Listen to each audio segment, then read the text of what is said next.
Halo teman-teman, balik lagi bersama kita di channel Trader Journal. Oke teman-teman, pada kali ini saya akan ngebahas series market structure teman-teman. Oke, jadi kita akan ngebahas tentang market structure. Kenapa teman-teman market structure? Nih, buat saya pribadi market structure itu menjadi hal yang sangat-sangat penting di dalam trading teman-teman. Kenapa? Karena untuk saya pribadi porsi dari market structure ini bisa sampai 40-50% teman-teman. Nah, jadi market structure itu menjadi faktor penting untuk menambah probabilitas. Bisa juga sebenarnya memakai indikator tren ya, tentang tren misal seperti EMA, terus auto market structure kan ada juga ya untuk indikator teman-teman. Cuman tetap aja sebaik-baiknya indikator adalah mata yang terlatih. Jadi teman-teman harus ngerti basic dari market structure dulu. Kenapa? Karena kalau teman-teman bisa ngerti market structure dengan mendalam, teman-teman dengan detail dan lain-lain, itu akan menambah probabilitas teman-teman dari metode kalian gitu. Nah, tentunya market structure ini berhubungan dengan yang namanya tren, teman-teman ya. Jadi market structure ini berhubungan dengan tren. Kenapa? Dengan mengerti market structure kita bisa mengetahui nih tren sekarang yang lagi terjadi itu tren apa sih, uptrend, downtrend, atau sideways. Kenapa? Karena kalau kita mengerti market structure kita bakal lebih ngerti market teman-teman, di mana lokasi entry yang ideal. Kenapa? Karena kalau mengandalkan hanya indikator teman-teman, nah itu kurang ideal, kurang bijak aja kayak gitu. Jadi kita perlu ngerti pondasinya dulu teman-teman, yaitu yang namanya market structure di sini. Nah, jadi market structure ini biasa digunakan untuk trend bisa dan juga untuk rule entry. Nah, buat saya pribadi, market structure ini untuk menjadi rule entry-nya teman-teman.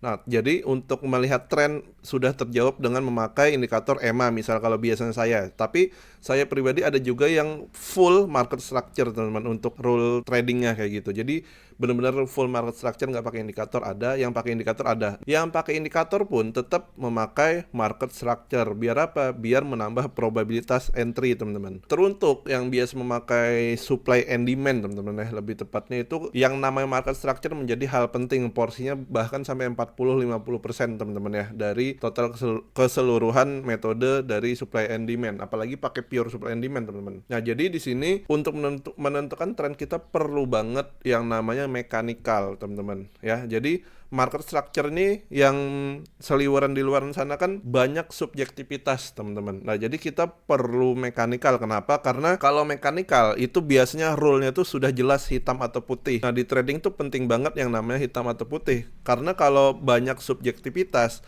nah itu yang bikin kita jadi ragu teman-teman. Apalagi untuk entry. Nah, jadi di trading penting banget yang namanya confident, yaitu kepercayaan diri untuk entry teman-teman. Jadi perlu banget yang namanya mechanical ketika kita gambar market structure. Biar apa? Biar ngejawab semua keraguan kita. Untuk trend teman-teman, kita ada 3 ngebagi trennya, ada uptrend, downtrend, sideways. Nah, kalau uptrend kan nama lainnya yaitu adalah bullish ya kan. Terus downtrend bearish, kalau sideways yaitu ranging teman-teman. Nah, gimana sih untuk market structure-nya? Jadi kalau market structure untuk uptrend teman-teman ya, itu kayak tangga teman-teman sebenarnya, kayak dia ngebikin higher high. HH ini artinya higher high, HL higher low ya. Naik ya kan, naik terus turun, ngebikin higher low namanya. Atau nama lainnya ya koreksi, dia turun terus ngebreak lagi higher high, ini dia ngebreak nih, ngebreak higher high sebelumnya, terus bikin higher low baru, bikin higher low dan seterusnya. Nah, itu yang terjadi ketika market sedang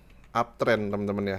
Kayak tangga aja gitu nih teman-teman. Nah, di sini kita tahu trennya itu lagi bullish. Nah, jadi kita sudah ngejawab pertanyaan kita nih, pengen jadi buyer atau seller nih. Nah, jadi kan yang penting tuh itu dulu. Jadi kita bisa ngambil keputusan. Nah, terus ada lagi yang namanya downtrend teman-teman. Downtrend. Nah, jadi dia ngebikin kebalikan kayak uptrend sebenarnya. Jadi kayak kebalikan dari uptrend, dia turun, harga tuh datang dari atas, teman-teman, bikin lower low, lower high, lower low. Nah, dia ngebreak lower low sebelumnya ya kan, bikin low baru, lower high, lower low, lower high, lower low lagi teman-teman. Jadi dia ngebreak ini. Jadi tiap low itu harus di break. Biar apa? Biar itu konfirmasi kalau trennya tuh lagi bearish atau lagi downtrend teman-teman. Nah, jadi kayak gitu. Nah, cuman teman-teman, ini teorinya ya. Ini semua ini teorinya dua ini. Nah, ketika di praktiknya kan pasti nggak sesuai dengan teori teman-teman, pasti beda banget kayak gini. Nah ketika prakteknya bisa jadi kayak gini teman-teman bentukannya. Nah jadi teman-teman banyak ke distraksi sama yang namanya minor structure-nya teman. Jadi kita sepakati dulu yang namanya yang swing ini teman-teman, ini swing ya, swing yang strong. Nah ini namanya adalah major structure-nya teman-teman ya, ini major structure. Nah yang kecil-kecil ini adalah minornya teman-teman. Jadi teman-teman yang kebanyakan ya, apalagi yang baru untuk market structure, mereka banyak ke distract sama minor ini. Jadi mereka kira ini sudah downtrend teman-teman. Nah padahal ini adalah gerakan dari uptrend sebenarnya. Jadi perlu kita lihat gerakan major dan minornya. Biar apa? Biar nggak kejebak. Nah, yaitu sebenarnya kita lihat di sini sebenarnya masih ada potensi untuk profit sebenarnya teman-teman ya kan. Ini follow trend juga sebenarnya. Cuman dari segi probabilitas kita lebih tinggi probabilitas yang ngambil buy ya kan dalam kondisi market gini, dan juga dari segi risk reward kan lebih oke sebenarnya. Nah makanya kita cari potensi yang tertinggi di antara itu teman-teman. Jadi kita perlu lihat higher high yang mana, higher low yang mana, atau swing yang strongnya yang mana nih, swingnya nih. Kita perlu bedain yang mana yang major dan minor. Terus untuk downtrend teman-teman, nah kayak gini juga. Jadi banyak pergerakan minor di sini. Nah yang ini yang perlu kita latih teman. Jadi mata kita tuh perlu kita latih biar apa? Biar nggak kejebak sama structure yang minor. Kenapa? Karena kita lebih baik, kalau buat saya pribadi ya, saya nggak bisa ngambil semua potensi yang ada di market. Nah, jadi kita perlu pilih salah satu yang terbaik. Ya, yang ini contohnya pada kali ini yaitu kita ngambil structure yang strongnya teman-teman. Nah itu lebih tinggi probabilitasnya dan juga dari segi RR kan lebih oke. Nah jadi kita perlu bisa bedain yang mana major structure, yang mana minor. Yang ini kan lower low. Jadi kita perlu nentuin teman-teman, perlu nentuin yang mana lower low, yang mana lower high gitu. Yang mana sih yang major structure? Nah itu kan kita punya caranya teman. Biar apa? Biar kitanya itu bisa ngegambar dengan baik untuk market structure-nya teman-teman. Nah terus ada yang sideways. Nah jadi sideways itu ya tadi. Jadi kita bisa, karena kita sudah ngerti yang mana minor, yang mana major, kita bisa tahu nih market sedang sideways ternyata di sini lama. Buktinya apa? Buktinya dia nggak nge-break higher high yang terakhir ini teman-teman. Yang strong ini dia nggak nge-break. Jadi di sini-sini aja, berarti marketnya lagi sideways. Nah kecuali dia sudah melakukan nge-break ya, sudah melakukan break structure yang di sini, lalu bikin lower low lagi kayak gini. Nah ini sudah valid untuk downtrendnya teman-teman. Kita perlu bedain tren yang sedang terjadi itu apa sih sekarang kayak gini teman. Jadi ketika di real trade ntar tujuannya apa sih? Ngerti market structure biar kita bisa entry di harga yang low ini teman-teman. Nah jadi goalsnya itu ntar ke depannya untuk market structure-nya kita bisa entry di harga yang pantulan ini. Jadi kita ngincar harga itu koreksi turun ya kan ke bawah gitu, turun untuk dapetin pantulannya teman-teman. Nah jadi goalsnya itu ntar untuk end goalsnya. Nah gimana sih cara tahu mantulnya di sini atau enggak? Nah itu kan berarti kita bicara rule entry. Nah cuman teman-teman untuk awal harus ngerti yang nama ya structure ini dulu. Jadi kita harus ngerti structure-nya dulu. Ini arahnya kemana? Atau order flow-nya nih gimana? Atau trendnya nih gimana teman-teman? Jadi namanya beda-beda. Nah, oh ini lagi bullish berarti kita cari buy. Nah, buy-nya di mana? Nah, buy-nya kita harus cari dulu. Oh, ini di minor structure ternyata masih. Misal kita dalam kondisi market yang di area sini nih, teman-teman, di area sini. Wah, ini bearish nih. Kita lihat bearish nih. Oh, ternyata ketika kita coding market lagi, oh ternyata lagi bullish masih. Jadi kita tinggal tunggu koreksi di bawah. Nah, jadi kita harus ngerti teman-teman. Lalu untuk penentuan strong swingnya teman-teman. Jadi strong swingnya yang higher high, higher low, higher high, higher low ini. Nah yang minor ini berarti nggak strong teman-teman. Jadi kita harus tahu gimana sih cara nentuin strong swing atau pivotnya ini teman-teman yang higher high higher low ini. Nah itu ada beberapa rule teman-teman. Jadi orang ada yang memakai rule-nya 2 close candle. Jadi di candle yang di sini harus ada 2 close candle. Ntar kita contohin. Nah ada juga yang memakai 70-75% ATR teman-teman, atau 40% ATR. Jadi beda-beda aturannya.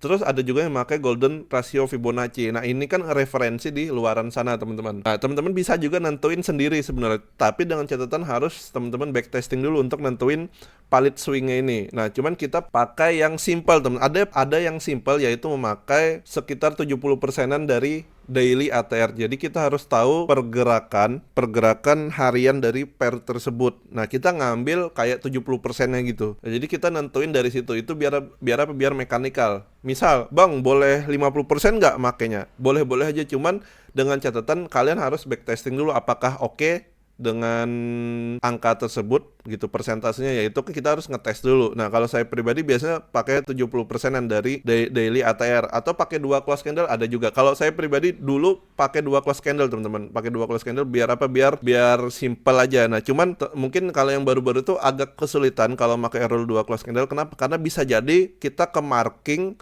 sama yang pergerakan minor structure yang ini juga, teman-teman. Cuman kalau kita fix pakai misal 70% dari daily ATR, nah kita bisa benar-benar fokus marking yang swing strongnya ini, teman-teman. Jadi yang minor itu kemungkinan kecil nggak ke marking. Nah, kayak gitu.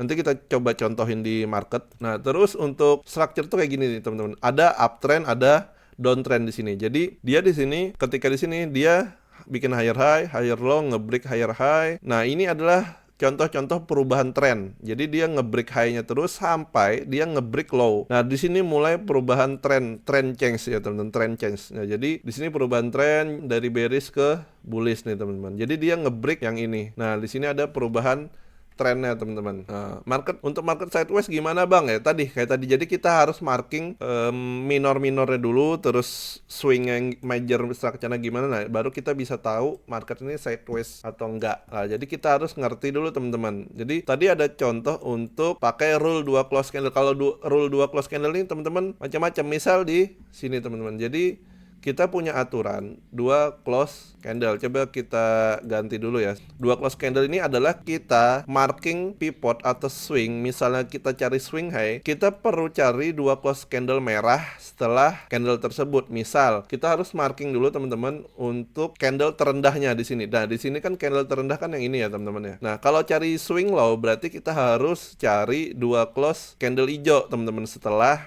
candle yang paling rendah. Misal dalam hal ini kan kayak gini nih, teman-teman ya. Nah, coba kita marking di sini kan yang paling rendah kan candle ini ya, teman-teman. Nah, jadi kita harus cari 2 close candle hijau setelah area yang kita isolasi ini. Misal kita hitung sini ada 1, 2. Nah, berarti ini sudah valid dikatakan swing, teman-teman. Kenapa? Karena ada 2 close candle hijau. Nah, sementara kalau cari swing high, teman-teman, kita harus cari candle yang paling tingginya dulu, teman-teman. Nah, misal yang ini kan candle merah ini, teman-teman. Jadi kita harus isolasi dulu, teman-teman, ya. Cari candle tertinggi. Nah, setelah candle ini harus ada 2 close candle merah yang menurun gitu, teman-teman. Jadi kan ada 1, ada 2, ini kan menurun nih. Nah, berarti ini jadi valid menjadi swing, teman-teman. Nah, jadi yang ini, misal yang ini juga ada nggak, Bang? Yang ini, Bang. Nah, jadi kita marking aja dulu, kita isolasi gitu candlenya. Apakah ada 2 close candle merah? Ada 1, ada 2 nih yang nge-break candlenya. Nah, berarti ini valid juga dijadikan swing. Nah, jadi coba kita hubungkan, teman-teman, kita tes sebentar. Nah, di sini jadi dapat structure yang ini, teman-teman. Nah, misal ini ragu ya, yang ini. Wah, ini swing apa bukan, Bang? Nah, kita coba kayak tadi aja, teman-teman. Ini kan ada candle yang paling rendah ya di sini. Nah, kita cari apakah ada 2 close candle hijau setelah isolasi ini. 1, 2 ada, teman-teman. Jadi kita marking. Nah, terus yang ini apakah ini swing, teman-teman? Nah, kita marking dulu dengan rule 2 close candle ya, teman-teman. Kalau cari swing high berarti kita cari 2 close candle merah ya kan, kebalikannya 1, 2 ada. Nah, berarti ini valid, teman-teman. Nah, terus yang ini swing apa bukan nih? Ya, kita ambil candle paling rendah aja, teman-teman ya. Yang ini kan candle paling rendah, kita coba. Apakah ada 2 close candle hijau setelahnya 1, 2. Nah, berarti valid. Nah, yang ini kan sudah jelas valid yang ini nih. Oke, kita hapus.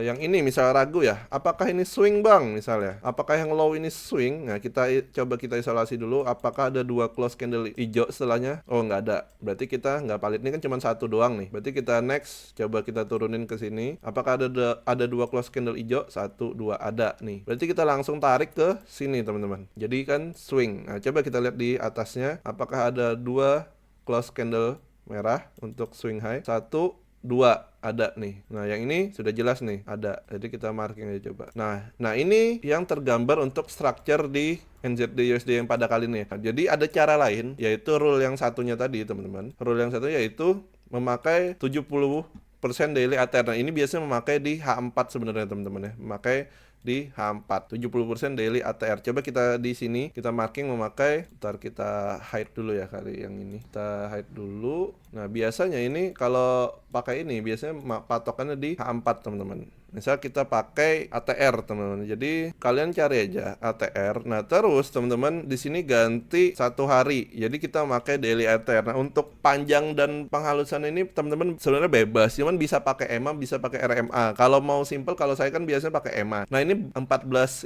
berarti 14 hari ke belakang karena kita kan pakai 1 hari. Bisa 14 hari, bisa 50 hari, bisa 200 hari teman-teman. Jadi lebih panjang tuh. Misal kita pakai 14 hari aja ya, 14 hari ke belakang. Jadi benar-benar yang terbaru nih daily ATR. Nah, kita lihat aja di sini adalah di sini kita lihat ada di kita mulai sini misalnya. Kita mulai sini. Ini ada di angka 430 berarti 43 pips teman-teman dalam sehari. Nah, ini bisa kita hitung teman, bisa kita hitung 70%-nya ya teman-teman. Coba kita hitung 430 kali 70%. Nah, jadi 330 atau 30 pips teman, 30 pips di NZD/USD. Jadi kita akan nentuin palit swingnya yaitu di 30 pips. Nah, jadi kita bisa ukur teman, bisa kita ukur pakai yang namanya ini, yang pengukur harga. So dari sini kali ya, dari sini paling bawah. Nah, kita harus pastikan dia minimal tuh 30 pips teman pantulan. Nah, ini kan sampai ini sudah di 130 pips teman ya, 130 pips. Nah, berarti ini sudah lebih teman-teman. Ini kita bisa pastiin ini adalah swing. Terus kita cari teman-teman, kita cari untuk swing high-nya yaitu 30 pips juga teman-teman patokannya. Jadi kita cari. Nah, ini lebih simple teman, lebih simple dibanding yang 2 close candle kalau buat saya pribadi. Jadi kita tugas kita cuma buat ngukur kayak gitu aja teman. Jadi cuma buat ngukur swingnya teman-teman. Nah, jadi kan di 30 pips. Nah, di sini kita misal pakai tanda aja teman-teman biar gampang. Misal kita tandain pakai yang ini tadi ya. Ini adalah swingnya teman-teman. Nah, tadi kan sudah ada di sini. Nah, ini kan tadi sudah berapa? 40 pip. Berarti ini sudah melebihi minimalnya teman-teman. Nah, di sini adalah swing teman-teman. Nah, jadi syarat dia bikin higher high adalah ngebreak bodinya dulu teman-teman. Apakah ini ngebreak? Nah, ini ngebreak ya kan. Nah, ini sudah jelas palit swing. Nah, apakah ini palit teman-teman? Ini cuma 28 pips saja nih.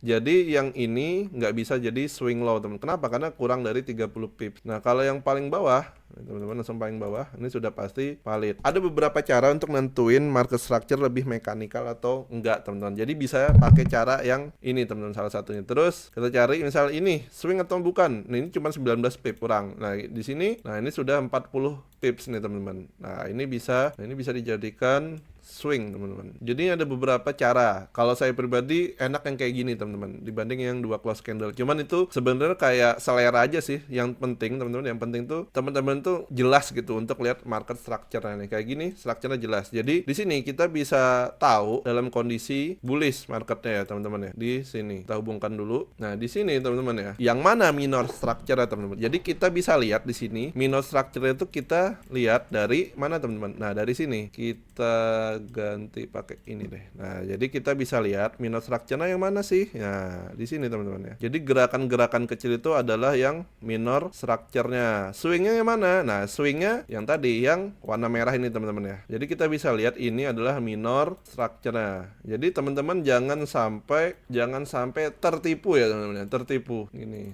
Nah, ntar kita. Nah, ini jadi sisanya teman-teman tinggal latihan mata teman-teman ya. Tinggal latihan mata aja sebenarnya. Ini dia teman-teman. Jadi yang ungu ini adalah minornya teman-teman. Kita fokus yang jelas-jelas saja. Nah, jadi teman-teman ya, untuk major structure itu adalah yang ini teman-teman. Apakah terlihat teman-teman? Nah, jadi ini adalah major structure teman-teman yang hitam ya. Nah, jadi yang minor yang mana? Yang ungu. Nah, jadi teman-teman ketika kondisi kayak gini jangan sampai salah teman-teman, jangan sampai salah lihat karena ini direction adalah bullish semua teman-teman ya. Nah, jadi minor ini kadang nipu yang harusnya bullish malah jadi bearish karena kelihatan di time frame-nya. Jadi misal kita punya aturan, kita marking structure di H4 terus kita entry misal di H1 teman-teman. Kita punya aturan kayak gitu ya. Contoh aja teman-teman ya. Nah, jadi kita jangan sampai ketipu teman-teman. Oh, ini kondisinya gimana nih? Misal kondisinya bearish atau bullish gitu. Oh, ternyata bullish teman-teman. Nah, jangan cari sell pada kondisi kayak gitu.